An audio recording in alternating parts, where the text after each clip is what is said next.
வணக்கம். என் பேர் ஆஷ்ரிதா. நான் திருவள்ளுவர் பற்றி பேச போகிறேன். நாம் தமிழர். எமது தாய்மொழி தமிழ். தமிழ் மொழி மிகவும் இனிமையானது. சுமார் பல ஆயிரம் வருடங்கள் பழமையானது. இத்தகைய சிறப்புமிக்க தமிழ் மொழியிலே பல சிறந்த நூல்கள் உள்ளன. அவற்றுள் தெய்வ நூல், பொய்யாமை நூல், முப்பால் என போற்றி கூறப்படும் திருக்குறளும் ஒன்றாகும். திருக்குறளை இயற்றி அவர் திருவள்ளுவர். திருவள்ளுவர் தமிழ்நாட்டில் 2000 ஆண்டுகளுக்கு முன் வாழ்ந்தார். அவருக்கு தெய்வ புலவர், பொய்யாமொழி புலவர், பெருநாவலர் என வேறு பெயர்களும் உள்ளன. திருக்குறளில் 133 அதிகாரங்கள் உள்ளன. ஒவ்வொரு அதிகாரத்திலும் 10 குறட்பாக்கள் உண்டு.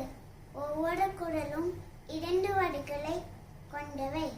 அவை அறம், பொருள், இன்பம் ஆகிய முப்பொருட்களை பற்றி உயர்ந்த கருத்துக்களை கூறுகின்றன. திருக்குறளின் பெருமையை அறிந்த பிறமொழி அறிஞர்கள் திருக்குறளை தமது மொழிகளில் மொழிபெயர்த்துள்ளனர். திருக்குறள் உலக பொதுமறை எனவும் தமிழ் மறை எனவும் போற்றப்படுகிறது. திருக்குறளை நாமும் கற்று அதன் வழி நடப்போம்.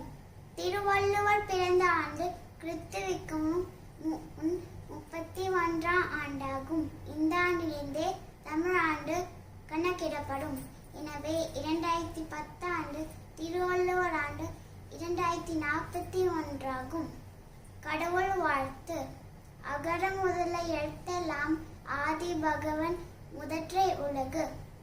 கற்றதலால் ஆய பயன் என்கொல் வாள் அறிவன் நற்றா தொழா எனில். மக்கட்பேறு. தந்தை மகன் காட்டும் நன்றி அவையத்து முந்தை பற்றியல்.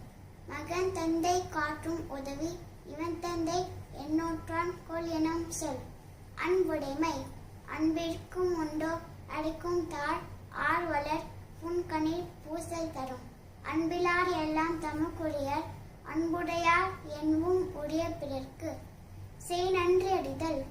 காலத்தினால் செய்த நன்றி சிறிதனினும் ஞாலத்தை மான பிரிந்து. என் நன்றி கொன்றார்க்கும் உய்வுண்டாம் உய்வில்லை. செய் நன்றி கொன்ற மகற்கு. கல்வி. கற்க கிறிஸ்டர கற்பவை கற்றபின் நிற்க அகர்த்து தக. எண்ணென்ப ஏனை எழுத்தென்ப இவ்விரண்டும் கண்ணென்ப வாழும் உயிர்க்கு. நன்றி, வணக்கம்.